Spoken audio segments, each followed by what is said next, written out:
In today's video, I'm going to teach you how to save your progress in TurboTax.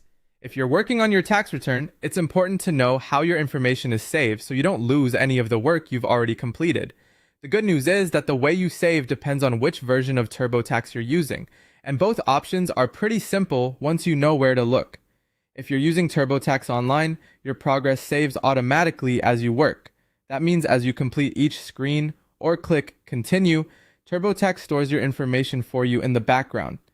In most cases, you won't need to manually save anything. This is helpful because it lets you move through your return without stopping to think about saving every few minutes.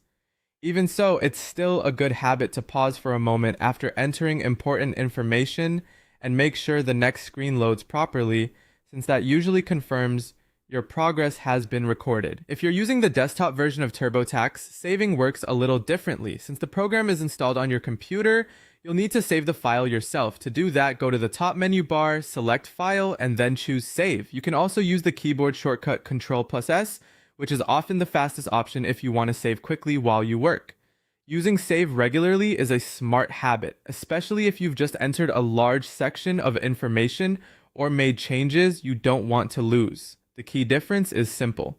TurboTax Online saves automatically as you complete each screen or click Continue, while TurboTax Desktop requires you to manually save through the File menu or by pressing Ctrl+S. If you're not sure which version you're using, a quick clue is how you access it. If you're working in a web browser, you're most likely using TurboTax Online. If you opened a program installed on your computer, that's usually TurboTax Desktop. Knowing this small difference can make the filing process feel a lot smoother and less stressful.